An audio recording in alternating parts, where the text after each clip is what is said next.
नमस्कार, मैं नियाज खान और आप देख रहे हैं एनएमएफ न्यूज। रूस और यूक्रेन के बीच जंग तो जारी है, लेकिन इस जंग के दौरान दुनिया में जो बदलाव आ रहे हैं वो काफी अहम है और ये बदलाव दुनिया के भविष्य को भी तय करेगा।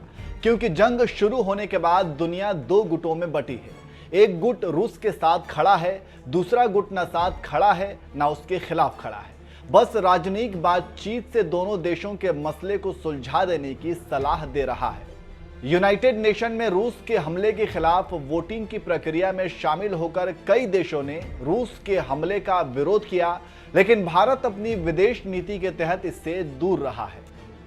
इसके बाद से ही कहा जाने लगा था कि अमेरिका संघ यूरोपीय देश भारत से खफा हो गए हैं। इस बात की भी संभावना जताई जाने लगी थी कि भारत को इसका खामियाजा भुगतना पड़ सकता है और अब इसी तरह की कुछ खबरें भी आने लगी हैं।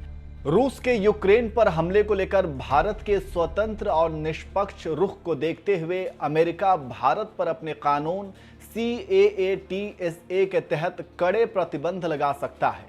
आपको बता दें कि भारत ने रूस के इस 400 मिसाइल सिस्टम की खरीद की थी, जिसे लेकर ऐसी रिपोर्ट सामने आई है कि अमेरिका भारत पर प्रतिबंध लगाने को लेकर विचार कर रहा है। इन रिपोर्ट्स पर अमेरिका के एक शीर्ष रिपब्लिकन सांसद ने जो बाइडेन प्रशासन को आगाह किया है कि भारत पर किसी तरह का प्रतिबंध लगाना असाधारण मूर्खता होगी। आपको बता दें कि अमेरिका अपने कानून CAATSA के तहत ईरान, उत्तर कोरिया या रूस के साथ महत्वपूर्ण रक्षा खरीद करने वाले किसी भी देश पर कड़े प्रतिबंध लगाता है।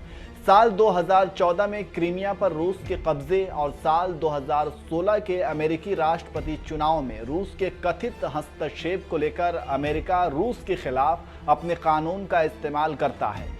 जो भी देश रूस से महत्वपूर्ण रक्षा खरीद करते हैं उन पर अमेरिका अपने कानून के तहत प्रतिबंध लगाता है। वहीं आपको बता दें कि संयुक्त राष्ट्र महासभा में यूक्रेन पर रूसी हमले की निंदा करने वाले एक प्रस्ताव पर वोटिंग हुई थी, जिसमें भारत ने हिस्सा नहीं लिया था।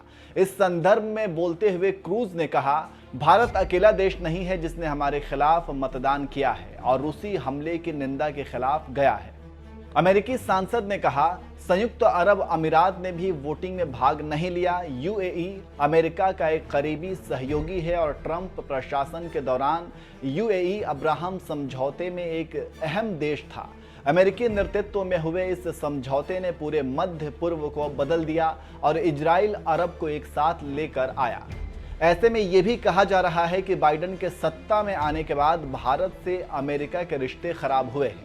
फॉरेन रिलेशंस कमेटी की एक दूसरी सुनवाई में अमेरिकी सांसद ने कहा कि बाइडेन प्रशासन के नेतृत्व में पिछले कुछ सालों में भारत अमेरिका के रिश्ते बहुत खराब हुए हैं। दक्षिण और मध्य एशिया के सहायक विदेश मंत्री डोनाल्ड लू के समक्ष टेड क्रूज ने कहा कि भारत की संयुक्त राष्ट्र की वोटिंग में अनुपस्थिति इस बात को स्पष्ट करती है कि दोनों देशों के रिश्ते खराब हुए हैं। वहीं उनकी टिप्पणी के जवाब में लू ने कहा, मैं मानता हूं कि भारत और अमेरिका ने पिछले एक सप्ताह में संयुक्त राष्ट्र में एक जैसा वोट नहीं किया है।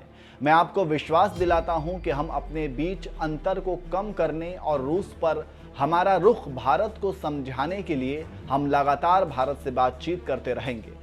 सीनेटर क्रूज ने एक ट्वीट भी किया जिसमें उन्होंने लिखा, बाइडेन प्रशासन को धीरे धीरे ये समझ आ रहा है कि अपने सहयोगियों को अलग करना और दुश्मनों को बढ़ावा देना विदेश नीति चलाने का सही तरीका नहीं है। आपको बता दें कि अक्टूबर 2018 में भारत ने तत्कालीन ट्रंप सरकार की चेतावनी के बावजूद रूस से 5 S-400 मिसाइल सिस्टम की खरीद के एक समझौते पर हस्ताक्षर किया था। अमेरिका पहले ही रूस से S-400 मिसाइल सिस्टम की खरीद के लिए CAATSA के तहत तुर्की पर प्रतिबंध लगा चुका है। अब ऐसे में आपको क्या लगता है कि अमेरिका भारत पर भी प्रतिबंध लगा सकता है? आप कमेंट करके जरूर बताएं।